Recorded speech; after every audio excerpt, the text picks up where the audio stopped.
Capítulo 6. Do empréstimo. Seção 1. Do comodato. Artigo 579. O comodato é o empréstimo gratuito de coisas não fungíveis. Perfaz-se com a tradição do objeto. Artigo 580. Os tutores, curadores e, em geral, todos os administradores de bens alheios não poderão dar em comodato, sem autorização especial, os bens confiados à sua guarda. Artigo 581. Se o comodato não tiver prazo convencional, presumir-se-lhe-á o necessário para o uso concedido, não podendo o comodante, salvo necessidade imprevista e urgente, reconhecida pelo juiz, suspender o uso e gozo da coisa emprestada, antes de findo o prazo convencional, ou o que se determine pelo uso outorgado. Artigo 582. O comodatário é obrigado a conservar, como se sua própria fora, a coisa emprestada, não podendo usá-la, senão de acordo com o contrato ou a natureza dela, sob pena de responder por perdas e danos. O comodatário, constituído em mora, além de por ela responder, pagará até restituí-la o aluguel da coisa que for arbitrado pelo comodante. Artigo 583. Se, correndo risco, o objeto do comodato, juntamente com outros do comodatário, antepuser este a salvação dos seus, abandonando o do comodante, responderá pelo dano ocorrido, ainda que se possa atribuir a caso fortuito ou força maior. Artigo 584. O comodatário não poderá jamais recobrar do comodante as despesas feitas com o uso e gozo da coisa emprestada. Artigo 585. Se duas ou mais pessoas forem simultaneamente comodatárias de uma coisa, ficarão solidariamente responsáveis para com o comodante. Seção 2. Do mútuo. Artigo 586. O mútuo é o empréstimo de coisas fungíveis. O mutuário é obrigado a restituir ao mutuante o que dele recebeu em coisa do mesmo gênero, qualidade e quantidade. Artigo 587. Este empréstimo transfere o domínio da coisa emprestada ao mutuário, por cuja conta correm todos os riscos dela, desde a tradição. Artigo 588. O mútuo feito à pessoa menor, sem prévia autorização daquele sob cuja guarda estiver, não pode ser reavido nem do mutuário, nem de seus fiadores. Artigo 589. Cessa a disposição do artigo antecedente, : Inciso 1º. Se a pessoa, de cuja autorização necessitava o mutuário para contrair o empréstimo, o ratificar posteriormente. Inciso 2º. Se o menor, estando ausente essa pessoa, se viu obrigado a contrair o empréstimo para os seus alimentos habituais. Inciso 3º. Se o menor tiver bens ganhos com o seu trabalho, mas, em tal caso, a execução do credor não lhes poderá ultrapassar as forças.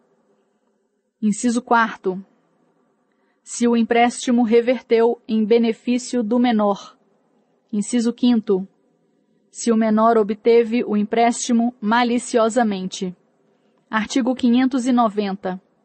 O mutuante pode exigir garantia da restituição se antes do vencimento o mutuário sofrer notória mudança em sua situação econômica. Artigo 591. Destinando-se o mútuo a fins econômicos, presumem-se devidos juros, os quais, sob pena de redução, não poderão exceder a taxa a que se refere o artigo 406, permitida a capitalização anual. Artigo 592. Não se tendo convencionado expressamente, o prazo do mútuo será, inciso 1º, até a próxima colheita, se o mútuo for de produtos agrícolas, assim para o consumo como para semeadura.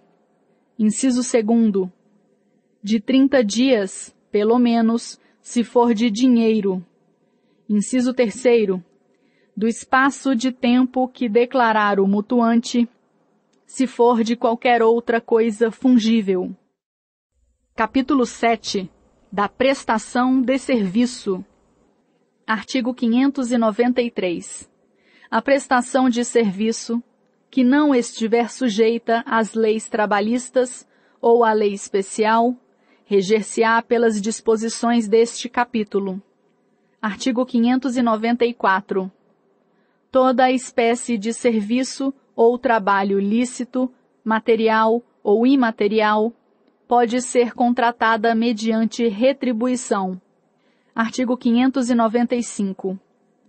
No contrato de prestação de serviço, quando qualquer das partes não souber ler nem escrever, o instrumento poderá ser assinado a rogo e subscrito por 2 testemunhas. Artigo 596. Não se tendo estipulado, nem chegado a acordo as partes, fixar-se-á, por arbitramento, a retribuição, segundo o costume do lugar, o tempo de serviço e sua qualidade. Artigo 597.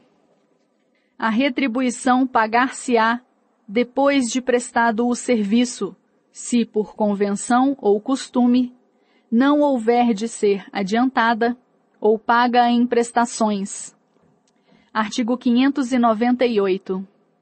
A prestação de serviço não se poderá convencionar por mais de 4 anos, embora o contrato tenha por causa o pagamento de dívida de quem o presta, ou se destine à execução de certa e determinada obra.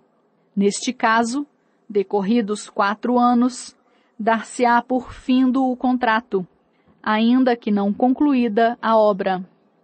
Artigo 599. Não havendo prazo estipulado, nem se podendo inferir da natureza do contrato ou do costume do lugar, qualquer das partes a seu arbítrio, mediante prévio aviso, pode resolver o contrato. Parágrafo único. Dar-se-á o aviso. Inciso 1º.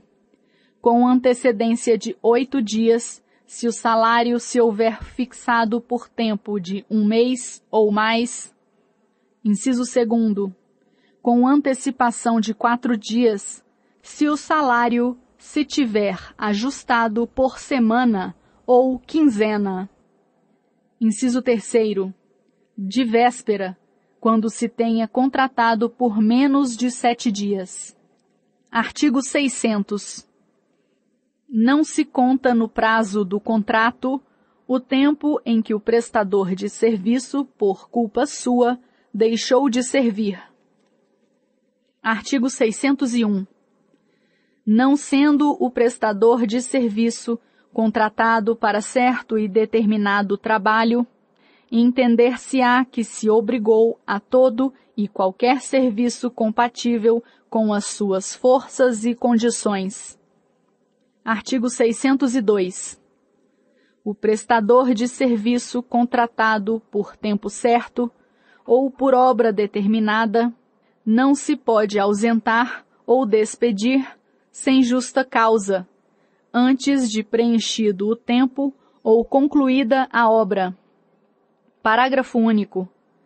Se se despedir sem justa causa, terá direito à retribuição vencida, mas responderá por perdas e danos. O mesmo dar-se-á se despedido por justa causa. Artigo 603. Se o prestador de serviço for despedido sem justa causa, a outra parte será obrigada a pagar-lhe por inteiro a retribuição vencida, e por metade a que lhe tocaria de então ao termo legal do contrato. Artigo 604. Findo o contrato, o prestador de serviço tem direito a exigir da outra parte a declaração de que o contrato está findo. Igual direito lhe cabe se for despedido sem justa causa, ou se tiver havido motivo justo para deixar o serviço. Artigo 605. Nem aquele a quem os serviços são prestados poderá transferir a outrem o direito aos serviços ajustados, nem o prestador de serviços, sem aprazimento da outra parte, dar substituto que os preste. Artigo 606.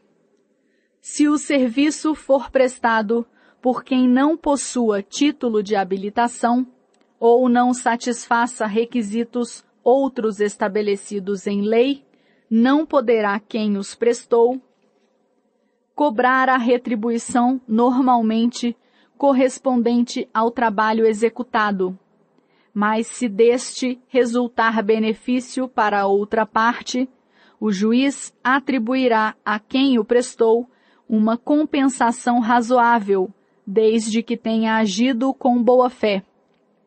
Parágrafo único. Não se aplica a segunda parte deste artigo quando a proibição da prestação de serviço resultar de lei de ordem pública. Artigo 607. O contrato de prestação de serviço acaba com a morte de qualquer das partes. Termina ainda pelo escoamento do prazo, pela conclusão da obra, pela rescisão do contrato mediante aviso prévio, por inadimplemento de qualquer das partes ou pela impossibilidade da continuação do contrato, motivada por força maior. Artigo 608. Aquele que aliciar pessoas obrigadas em contrato escrito a prestar serviço a outrem, pagará a este a importância que ao prestador de serviço, pelo ajuste desfeito, houvesse de caber durante 2 anos. Artigo 609. A alienação do prédio agrícola, onde a prestação dos serviços se opera, não importa a rescisão do contrato, salvo ao prestador opção entre continuá-lo com o adquirente da propriedade ou com o primitivo contratante.